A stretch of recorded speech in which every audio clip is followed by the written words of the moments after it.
Bonjour francophones du monde, j'espère que vous pouvez prendre quelques minutes de votre temps pour écouter ce message. Je m'appelle Natalia Zapata, j'ai 27 ans et je suis colombienne. J'habite à Cali, qui est la troisième plus grande ville en Colombie, qui se trouve au sud-ouest du pays. Mais j'ai eu l'énorme chance de vivre 6 ans de ma vie en France, où j'ai fait toutes mes études et c'est la raison pour laquelle je parle français. C'est aussi la même raison pour laquelle je fais cette vidéo. Parce que en Colombie, depuis une semaine, on vit une situation vraiment compliquée, vraiment terrible. Et à chaque fois que j'essaie d'attirer l'attention de mes amis en France ou en Europe sur la situation qu'on a ici, pour qu'ils nous aident à diffuser l'information, en fait, tout ce qu'ils me disent, c'est qu'ils trouvent quasiment aucune information en français et qu'ils ne savent pas ce qui se passe. Que si ce n'était pas pour mes stories, en fait, ils ne sauraient pas ce qui se passe en Colombie. Alors ce message est un véritable appel à l'aide internationale. Depuis une semaine, depuis le 28 avril, le peuple colombien se fait réprimer dans le sang, dans les rues des villes, parce qu'on se manifeste contre la corruption. Les gens à l'extérieur, ils pensent que c'est uniquement pour la réforme fiscale que le gouvernement a menée qu'on se manifeste, mais on se manifeste pour tout. On se manifeste pour la corruption qu'ils ont menée durant la pandémie, alors qu'il y avait des centaines de personnes qui mouraient. On se manifeste pour toutes les morts des leaders sociaux, que d'ailleurs ces 53% des morts sont uniquement ici en Colombie. On se manifeste pour l'application du glyphosate dans nos plantations. On se manifeste pour le fracking, on se manifeste pour plein de choses. On n'en peut plus du gouvernement, on n'en peut plus. Et les gens, ils ont commencé à se manifester de manière pacifique, et ils ont été réprimés dans le sang. Alors moi, je viens donner ici mon témoignage personnel de ce qui se passe maintenant à Cali, en Colombie. Je suis ici. Tous les jours, depuis le mercredi, je sors dans les rues avec mon appareil photo et j'essaie de documenter ce qui se passe. Au début, je voulais documenter les manifestations pacifiques parce que c'était ce qui se passait en fait et c'est quelque chose de très beau en fait. Les Colombiens, ils se sont manifestés avec la danse, avec des chansons, avec des jeux, avec plein d'autres expressions artistiques. Effectivement, il y a eu des dégâts dans les bâtiments publics. Ça arrive, mais en aucun cas, c'est une excuse pour que la police nous tire dessus. Il n'y a rien qui justifie ça. Il n'y a absolument rien qui justifie ça. Actuellement, j'ai peur pour ma vie. J'ai peur pour la vie de ma famille. Et j'ai surtout peur pour la vie de mes amis qui sortent dans les rues pour faire face à la police. Ce n'est pas une blague, ce n'est pas une exagération, je vous jure. Alors, chaque jour qui passe, ça devient pire et on ne sait pas où ça va s'arrêter.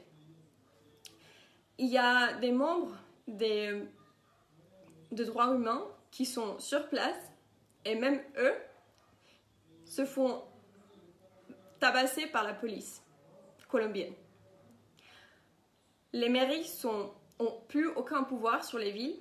En fait, Cali actuellement, elle est militarisée et les ordres viennent d'en haut, tout en haut.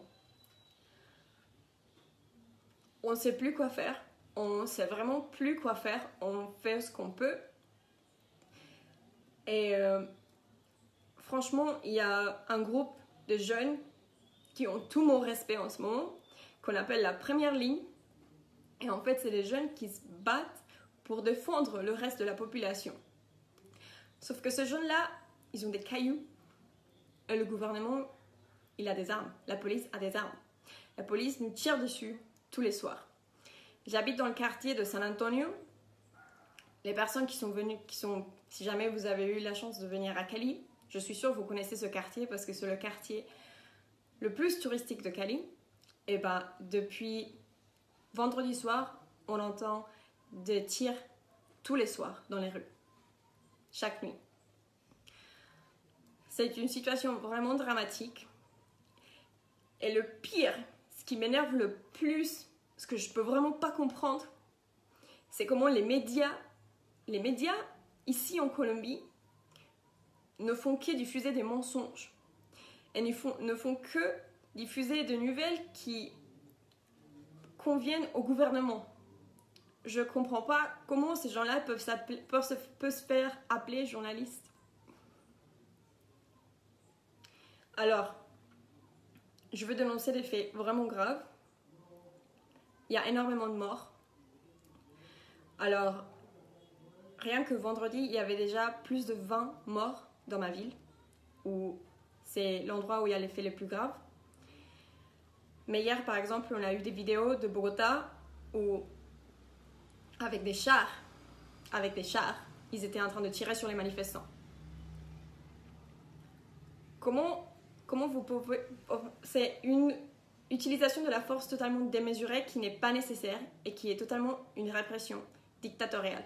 Et je parle de dictature parce que les médias font rien pour diffuser l'information. Ils font tout le contraire, en fait. Ils disent qu'il y a des mensonges.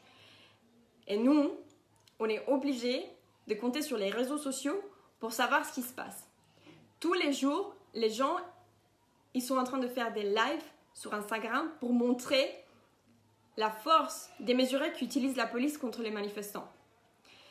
Et depuis hier soir, on s'est fait censurer. Il y a des comptes bloqués. À chaque fois que les gens commencent à faire des lives, ils sont bloqués. Alors on ne sait plus quoi faire parce qu'on n'a aucune manière de savoir ce qui se passe.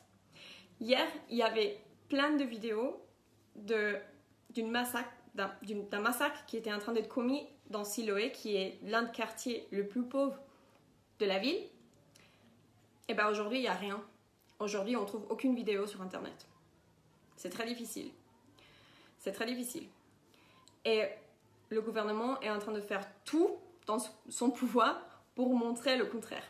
Alors il ne faut pas croire.